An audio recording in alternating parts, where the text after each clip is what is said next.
Happy Tuesday! We're going to read 2 chapters from The Wild Robot today. Chapter 55, The Lodgers. Firelight spilled out from the nest and into the cold, blustery night. Roz sat inside and listened to the wind and to the soft pops and crackles of burning wood. And then the robot's keen hearing picked up another sound. Tiny footsteps crunching through snow. "Roz, I'm freezing. Can I join you by the fire, please?" said a weak voice. Into the light crawled Chit-Chat. The squirrel was shivering, and clumps of ice stuck to her fur. When she finally felt the heat of the fire, she collapsed. Roz picked her up off the floor, gently placed her on a warm stone, and let her sleep. An hour later, there were more footsteps, and a family of hares shuffled into the nest.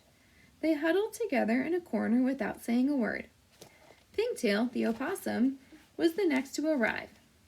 "Good evening," she mumbled, trying to act cheerful. "It certainly has been chilly." Swooper the owl hobbled in, followed by some chickadees and a magpie. Fink knew a good thing when he saw it, and a fox lay down right by the fire. Then came Dig down the groundhog, and the fuzzy bandits carried in an old turtle named Crag, who was the worst of all. Creatures who should have been hibernating deep underground had been roused by that vicious weather. Only the healthiest animals with the warmest homes were safe. More and more weary animals appeared, and slowly the lodge filled up.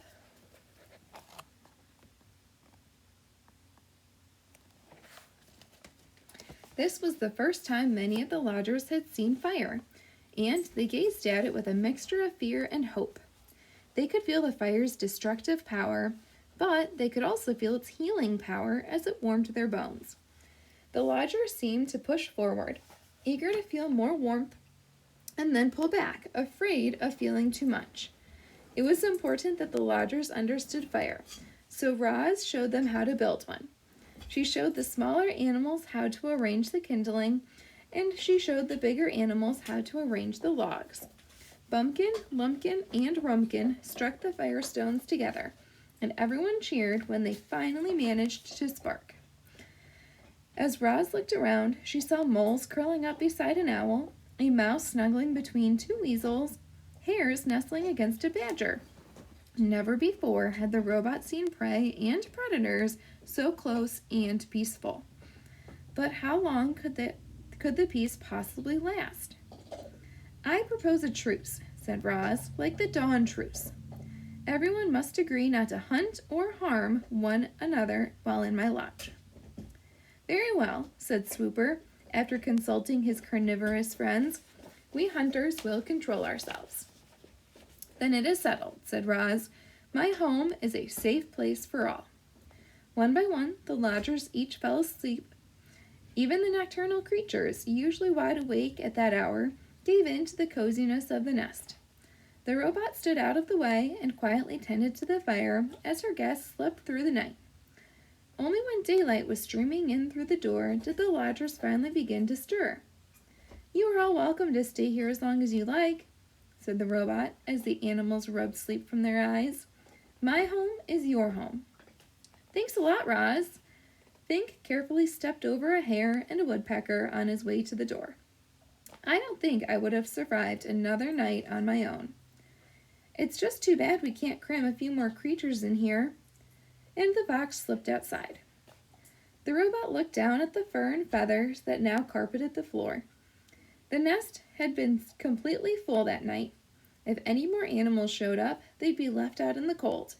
But Roz was not about to let that happen. Chapter 56, The New Lodges.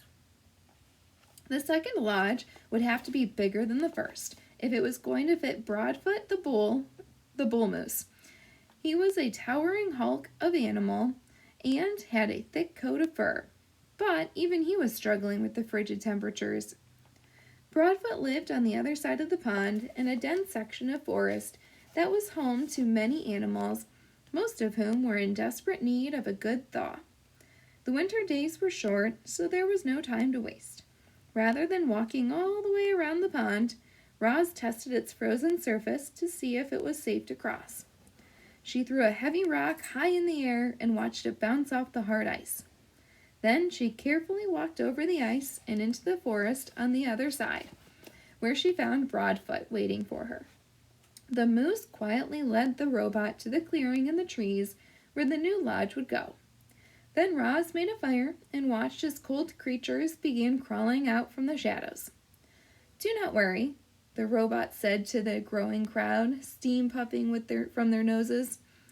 "You will all be warm soon, but I need your help."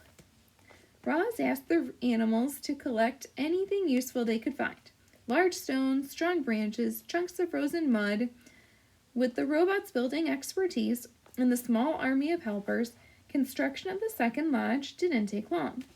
The animals happily agreed to the robot's truce, and then they shuffled into the warm wooden dome. "If you keep the fire alive, it will keep you alive," explained Roz as she dropped another log into the flames. "But be careful, fire can turn deadly in an instant." At dawn, heavy snow was falling again, and there was Roz setting out from the nest to build a third lodge. She trudged into the great meadow where the fierce winds had created enormous sweeping snowdrifts. But she powered through and finished the job, and was soon beginning work on a fourth lodge, and then a fifth. The island became dotted with lodges that all glowed warmly through those long winter nights, and inside each one, animals laughed and shared stories and cheered their good friend Roz.